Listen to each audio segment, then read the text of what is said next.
Get some.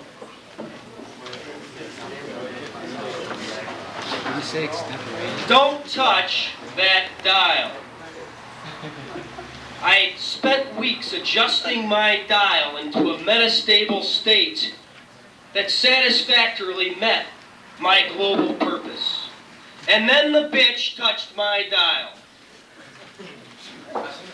Too warm, melting. I turned it counterclockwise to number 6.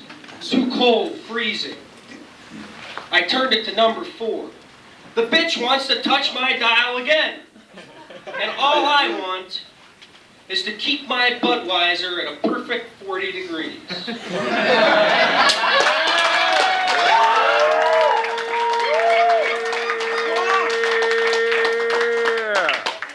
What was that? That's why they call me extemporaneous. I'm going to do a poem that's not mine, but it's by a very famous poet, at least at one bar in Chicago. And his name is Sergio Maiora, the great Sergio. And he has 2 titles for this poem, but I kind of call it something else. But the 2 titles are, If They Didn't Have Pussies, Nobody Would Talk to Them. That's one. And the other one is, Son, This Is What Life Is All About. But I call it The Hole. Right on! You see out of holes, you smell out of holes, you eat out of holes. You hear out of holes, you piss out of holes, you shit out of holes. Life is one big hole. When you're born, you come out of a hole, and when you die, they put you in a hole. It's a can of worms any way you open it, so dive right in. Thank you.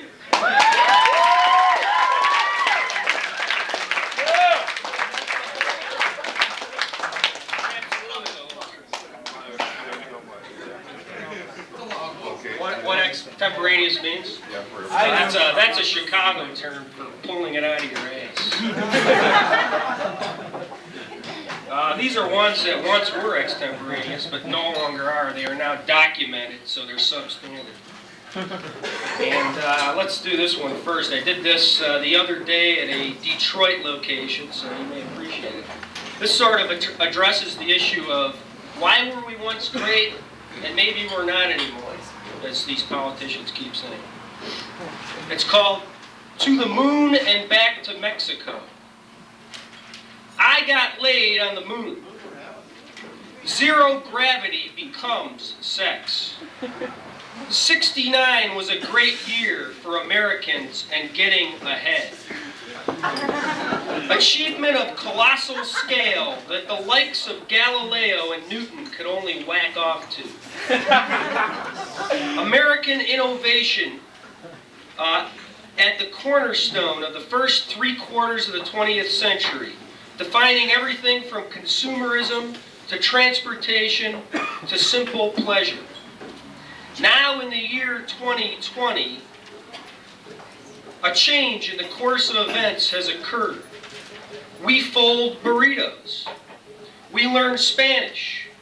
We are the #1 producers of corn. We import-export tequila. I got laid in Mexico and only got paid $3.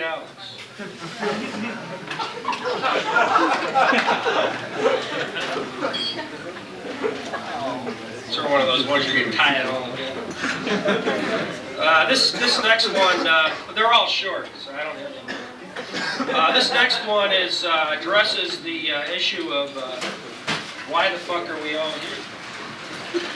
The Earth, if you didn't know, at one time they discovered a crater the size of like 1/4 of the moon or something like that in the Yucatan Peninsula that dates back to the time of the destruction of the dinosaurs. I'm not sure if you've heard about this. But they decided that the Earth was, all life on Earth was destroyed for 1 million years, and now we're back here again, so who cares? And this one's called Meteor Moment. This wasn't the plague. This wasn't Hitler's $1 billion wet dream. This wasn't Genghis's Khan. This wasn't an aggressive, intelligent woman or an ice age. This was mass destruction on a universal scale. A catastrophic moment that fucked dinosaurs and all other life forms for nearly 1 million years. Yet represented all but a woman's period in the lifespan of life. Delicate to simplicity and complacency, tradition and style. Robust evolution will save life. For life, recovery from the meteor moment was like recovery from a terrible hangover. So drink, man, drink. Thank you. This is the last one. This pretty much addresses the issue of why label people who shouldn't be labeled. And it's called the has-beens that never were. Drifting the land. A concentration of scattered thought. Status is a moment. High is a state of mind. They once were not something. Combined effort towards a maze of simplicity. Together possessing a power exerciseless. Recognized by many and understood by few. Contribution to others with idealistic truth. They were never to be something. The media is blood, action, and thought. Figures that blend into the past, present, and future. There is no average, only a skewed existence. Infinite satisfaction for each small accomplishment. They should have been something. In my world, they are everything. They are the has-beens that never were.